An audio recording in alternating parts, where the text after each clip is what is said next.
Welcome to the Digital Enterprise Society podcast, addressing all aspects of the digital enterprise, inspiring connection without boundaries and creation without limits.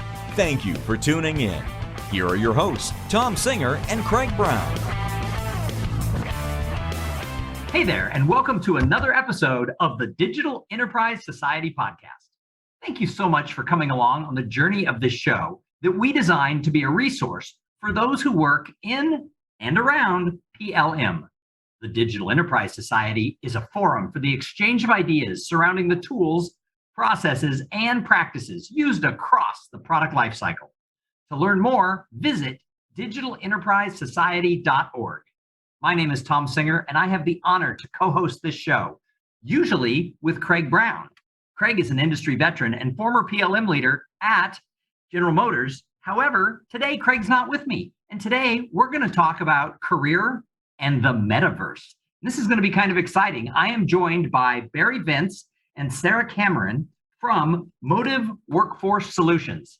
Hey guys, how are you doing today? Great. Hey. And hi to Craig, even though we're missing Craig today. You know, we miss Craig when he's not here on the show, but sometimes I do these career-focused shows without him, and we just have to push through without Craig's colorful commentary. So for those of you who don't know Sarah and Barry, although Barry has been on the show before, Sarah is the vice president at Motive Workforce Solutions, and she is directly responsible for the day-to-day operations and key client relationships. She has recently spearheaded a successful merger of Motive's internal talent acquisition department with Two Roads recruiting agency into MWS. She resides in Long Beach, California. And here's one for you. She is a world-class ballet dancer. And of course, Barry Vince is the president of Motive Workforce Solutions. Now, Barry founded MWS 25 years ago and collaborates with customer partners to build sustainable recruiting programs. Barry is very active in helping workforce development programs for underserved youth and adults.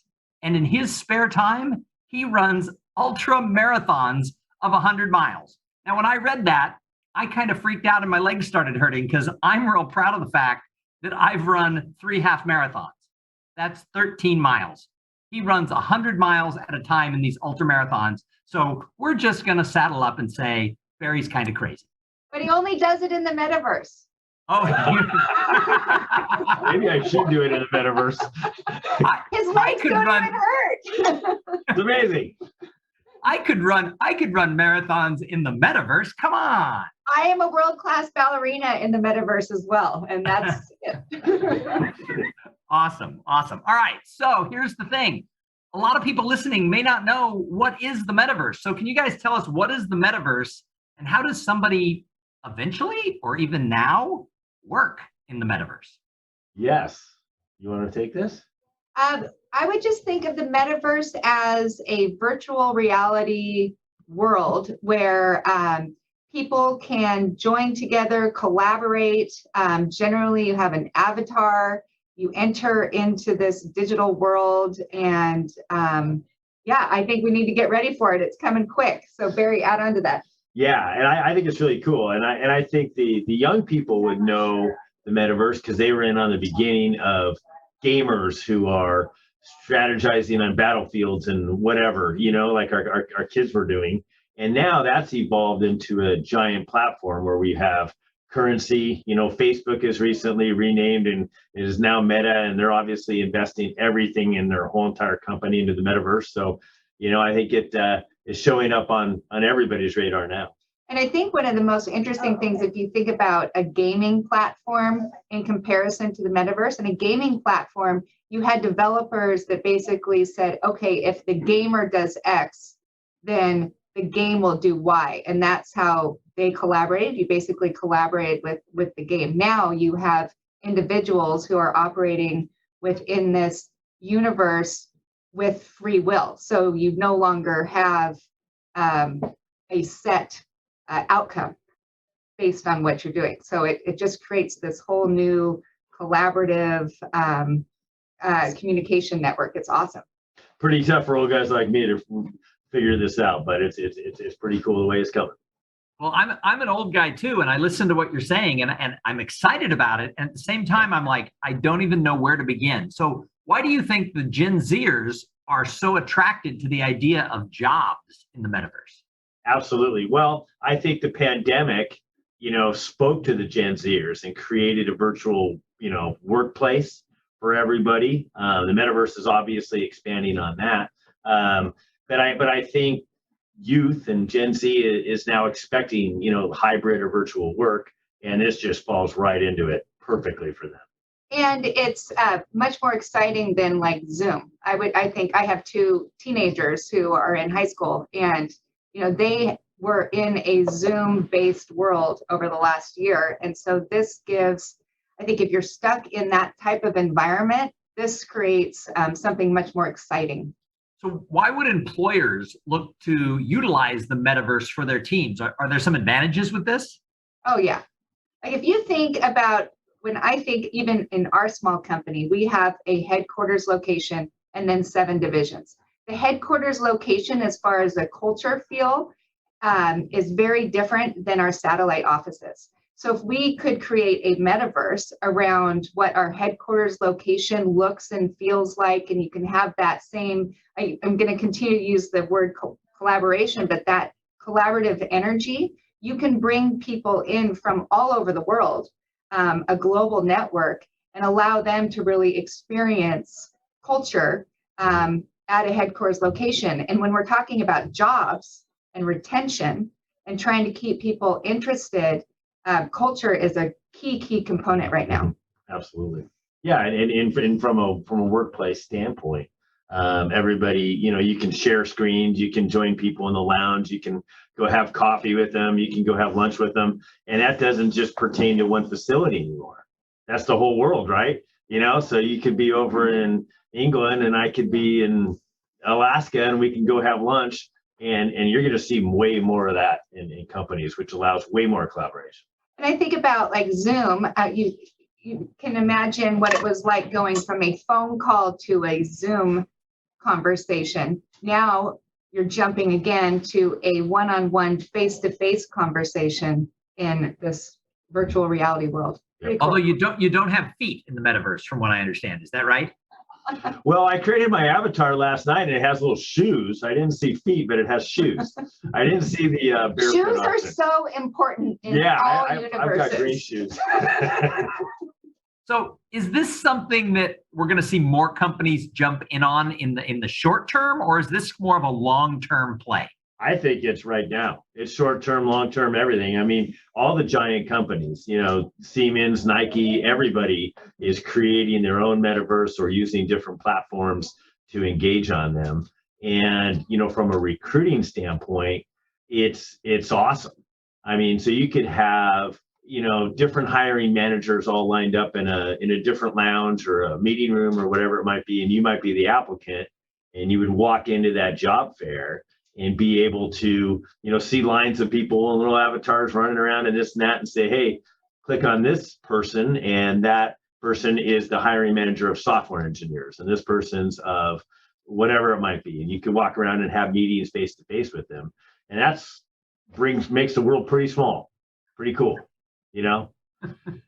So for people listening, they might have that same little pang in the pit of their stomach saying, so many pieces of technology have come out, and I feel like I jumped in too late to a lot of different things to be able to get any traction. There might be a lot of people going like, oh no, this sounds scary. Is this something I should be looking at now, or can people wait until it comes to them?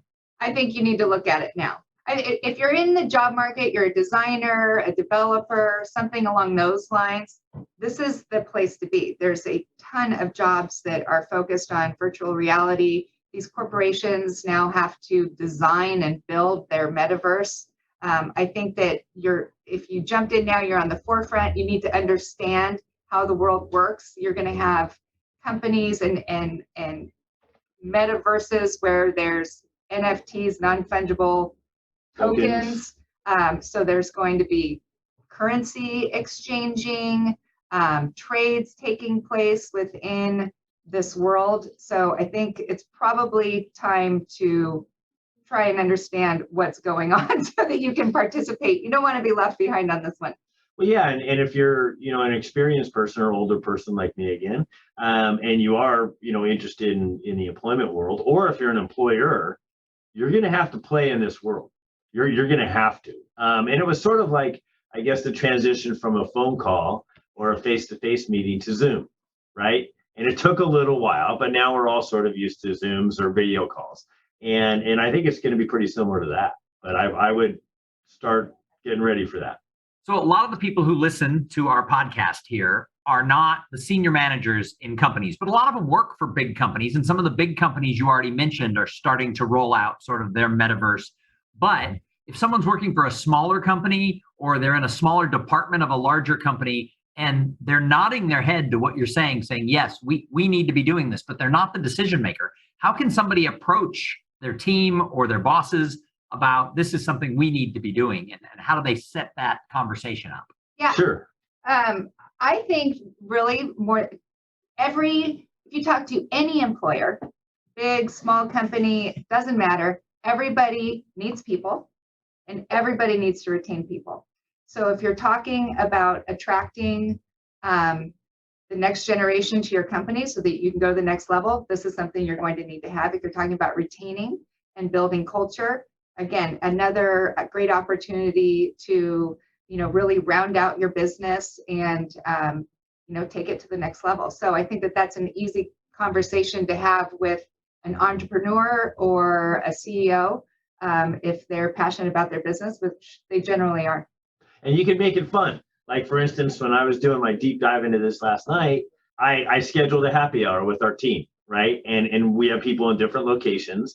And I scheduled it for this afternoon, and everybody's going, what is this thing? But there's many different platforms you can use to engage, right? So I set up a lounge and I set up a happy hour where we all can sort of join in the lounge this afternoon and say hi and grab a beer or whatever everybody's doing. Show off our shoes. We're going to show off our shoes. Yeah, exactly. But I mean, there's fun ways for smaller entrepreneurial companies to introduce this type of concept. Yeah. It doesn't need to be grand. It doesn't need to be huge. It can just be fun. I mean, there's lots of platforms that you can launch these things on. So what are some of the different ways that companies are going to utilize this on a regular basis? Because you've already mentioned, like, hey, let's get the team together for happy hour, or, oh, you can go to that team meeting with the person in London. What are some of the other ways that this is going to just sort of evolve into our daily work lives? Well, definitely on the collaboration side, because you could share your screen and documents and those types of things, so you could collaborate back and forth. That would be one way. I think they're talking also about like 3D printing and being able to actually show what it is that you've just built. So I think that, I am not a technology expert and I don't want to claim to be, but I think that there's a way to bring all of that together in the metaverse. So from a manufacturing and design space, to be able to really see and feel something in a 3D world will be pretty amazing.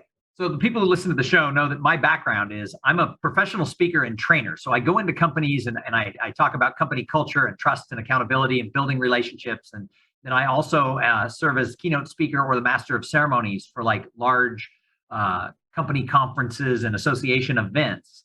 Do you think that the metaverse, a lot of the things we attend like conferences, is a lot of this going to be moving to the metaverse? Are we no longer going to be going to the Marriott, but we're going to be going to the Mediot?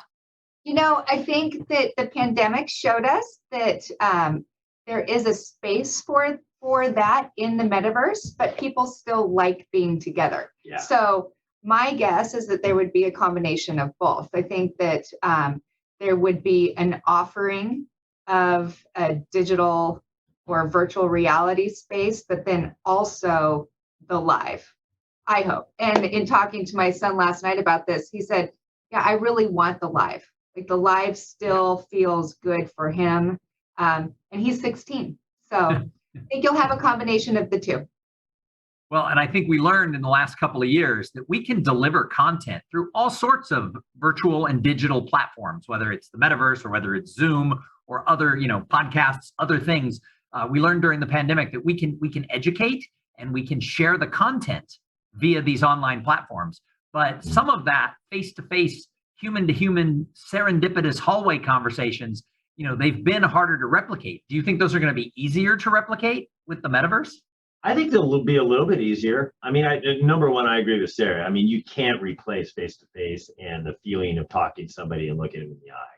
But this is getting closer. I mean, I can imagine conferences evolving where like your breakout rooms, especially your technical sessions or whatever they might be within a conference, could easily be done through a metaverse type situation. But all of this is, social experimentation, Totally. right? I mean, we didn't know what Zoom calls were going to do. We didn't know what, any of these things, the internet, right? And social media. So it's another experiment. I think we have to look at it as an opportunity more than anything else, and an add-on to bridge whatever gaps we have from being more of a global society, and understanding that really it will give us a chance to bring people closer together. But yeah, like Barry said, there's nothing like face-to-face human interaction, in my opinion. And you guys bring up a great point, and that is we really don't know yet where it's going to go, right? Because like everything else, 2 years ago, if we could go on a time machine and the three of us could get together exactly 2 years ago right now, but before that famous March 13th, 2020 date where everything sort of shut down, and we said, look, all of these manufacturing companies, their design teams and all of their people are going to be able to work remotely, and it's going to work. I think we all would have said, well, no, that's not going to work for companies that do design and manufacturing. That just can't happen. And yet we were able to do it. Now, partially out of necessity. Necessity is always the mother of invention. But, 2 years ago, I think all three of us would have agreed, I don't know that you can do these things without, with a work from home environment. And now a lot of companies aren't returning to 5 days a week. So, some are finding there's advantages to being in the office and having your team together. But, my future son-in-law works for a company, and, it was always 5 days a week in the office. And, now it's 3 days a week in the office. And the requirement is everyone is there on Tuesday. That way, 1 day a week, the whole team is there, and they can do the team meetings, they can do the stand-up and the huddle and all of that. But the other days, you can make it work around your schedule. And, if you have the repairman coming, you can be at home on Friday or whatever. Right. And everybody seems to like it. And I think 2 years ago, we would have said, oh, that wouldn't work for my company. Right. Well, and I think we've definitely learned that through the last couple of years, is that we can be creative, we can experiment, we can be flexible, and we can just, we can try things. Where I think before we were set in our ways, right? 8 to 5, everybody's in the office, blah, blah, blah. But now we've evolved, and which I think is pretty cool. Yeah, we're pretty adaptive creatures, right? So I've got a couple of more questions for you about sort of the state of the job market and employment. But before we leave the metaverse, is there anything else that people listening should know about the metaverse, or any other advice you have for them? Again, I would just say, look at it as an opportunity. There's some pretty exciting things out there. If you haven't tried like the VR goggles and gone skydiving, or played with, Kobe Bryant at a Laker game, or gone on an African safari, go check it out. It's pretty cool. It really is. So I think just start small. Like Barry said, the happy hour idea is great. Just introduce your people, your friends to it. And I don't know, just don't be afraid. It's okay. Yeah, open mind. Yeah. Be open-minded and experiment with it. Like, we were setting up this happy hour for the office today, and I was thinking, geez, wouldn't it be fun to get together? Like, my mom's 82, and get together with all the people on the East Coast, over the weekend for a dinner or something like that.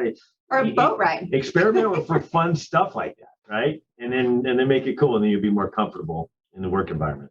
Interesting. Well, I'll just make the announcement now. I'm the world's first, probably not even the world's first, metaverse professional speaker and trainer. There you go. I'm gonna go as soon as There we go.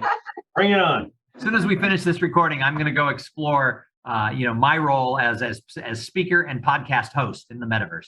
All right. So you guys at Motive Workforce Solutions, you are experts in the world of employment. So what is the current employment outlook? How does the job market look? Is it an employer's market? Is it an employee's market? What are we looking at? 100% employees market right now. In all my years of staffing and involved with big companies and small companies, there's never been higher demand and, for people, and a lower supply of high tech people. It's crazy. companies are having to be more creative, pay more, do all kinds of different benefits and everything to attract people. So it's an exciting time for the potential employee. Very competitive. It is very competitive. Yeah. So, there's been a lot in the news over the last couple of years about the whole idea of this great resignation and, people just walking away from their jobs without a new job just because they can, because it's an, employee's market out there. And if their boss wasn't delivering, if the boss wasn't making them feel right, they just said, boom, I'm out with, very little notice or no notice. Do you think this great resignation is going to continue for the long run? Or are we now seeing some changes in the economy that's going to make that change? We'll see. I don't know. I think it was a reset. I do. I think the pandemic forced a lot of families to revisit their values and in their own home environment with, generally most people in at least bigger cities had 2 working people in the household. And I think you've had a different family value system that has entered into that. So it might be tough to get everybody back into the workforce. But so what do you got? Yeah, I agree. I think it really depends on the individual's environment. Is there childcare? Is there, what is actually happening in their family life and their personal life? But people need jobs, that's for sure. And if you're looking at the current state of the economy and rising inflation and pricing, people are they'll leave their jobs to go find a higher wage. So I think that employers need to be aware of that, but people are going back to work. I mean, unemployment is not skyrocketing. So sure. And how are employers coping with the labor shortages that are out there? I mean, obviously, there's been a lot of, talked about in the news about this, and then there's been a lot of people who just aren't going back. There's a lot of people who are saying, hey, you're not paying me enough, I'm out. What are companies doing? There's a couple different things that are happening. Some companies are looking at it and saying, okay, we have to sort of redefine what our business model looks like and how we're utilizing our labor. People are wearing multiple hats. They're scaling back. They're picking and choosing clients. So you're looking at companies that are saying, okay, I have a higher margin with company A than I do with company C. I'm no longer going to do business with company C. So I think people have shifted quite a bit and really focused on profitability. What are their key drivers for business? What are the key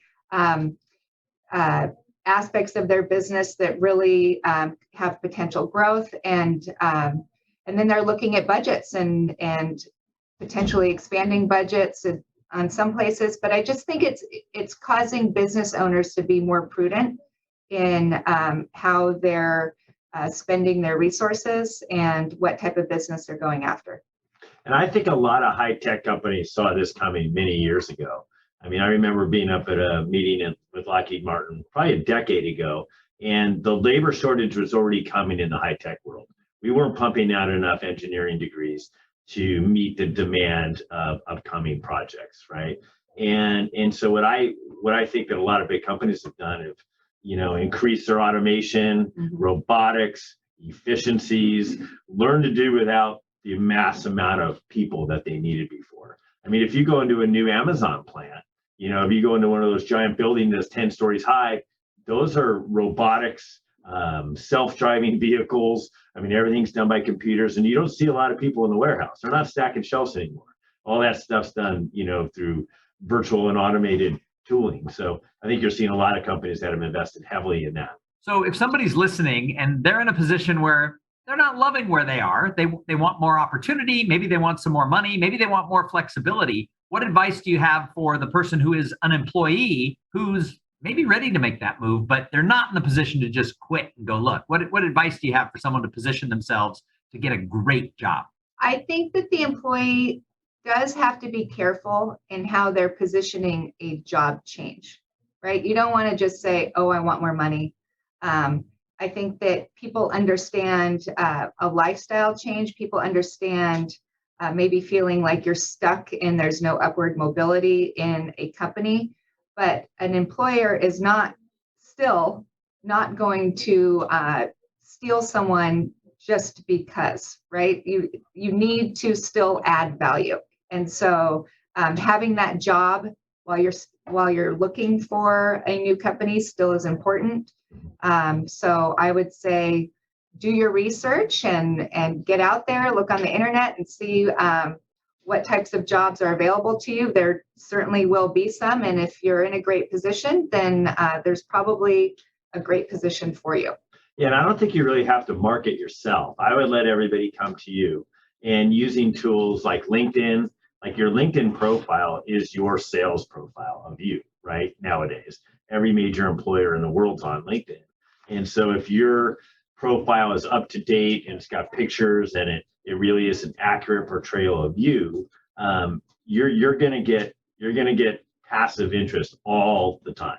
Maybe more than you want, but you'll get it. And I would also look at your current employer and see what types of changes you can make, because I think the world is moving fast and we're all very quickly leaving companies and, oh, cool, I could go make more money, or this job's virtual, or this job's hybrid, or whatever it is. But look at your own company that you're already at and see what type of improvements you could help make, because the majority of employers are bending over backwards to retain people right now. That is so it's the true. number one thing with employers. I mean, sure, we got to recruit and all those things, but retain the people you have, which means creating a better culture. And if you could be part of that movement within your own company, you might pay dividends to just stay where you are. Nice. So maybe you don't have to make a move. Maybe you can be the change from within and make the job better for yourself. Absolutely. And Yep. employers recognize too how much more money it is to recruit somebody new to fill a position than to potentially just increase somebody's pay. And that leads me to another question. We could just talk forever on this stuff. A lot of employers are finding they're having to be more flexible than they ever have been. So if somebody wants to have that partial work from home, or maybe they want to move to some sort of a part-time, flex time, type positions. In my day, I'm a little bit silver-haired on the sides here. In my day, you did it the employer's way, or there was the door. Nowadays, employers welcome you to come and sort of make a suggestion. I know a person who wanted to sort of create a new job, and we were talking, and she said, yeah, I don't think they're going to go for it. But she went in and positioned it, and they went for it exactly the way she did it, including the money she wanted for it. Sure. And like I said, I mean, employers these days realize the value of their employees more so than ever, which is awesome. And they also realize what it costs to have an unfilled seat, right? I mean, the cost of that is huge. And everybody's done their analysis now, and they know what that costs and recruiting costs and all those things. So you don't want unfilled seats. So people will be way more flexible than they ever were. It's great. It's awesome. It is awesome. All right. Well, Barry and Sarah from Motive Workforce Solutions, MWS, thank you so much for joining us here on the Digital Enterprise Society podcast. If people wanted to find out more about you guys and your company, where would they go? They would go to motiveworkforce.com. Awesome. Well, again, thank you for being here. And thank you to everybody who tuned in and listened. Every week I say this, we wouldn't do this if it wasn't for the audience. So be sure to tune in every week to all of the information that we bring you here, and tell all your friends who work in and around the world of product lifecycle management that they need to be listening to the Digital Enterprise Society podcast. And then join us here every week for more thoughts, ideas, and actionable information in and around your career in PLM. And remember, the Digital Enterprise Society is the place for the exchange of ideas around digital manufacturing tools. Go check us out at digitalenterprisesociety.org. You've been listening to the Digital Enterprise Society podcast. Learn more about what you heard here today at digitalenterprisesociety.org. Join us again next week for more connection without boundaries and creation without limits.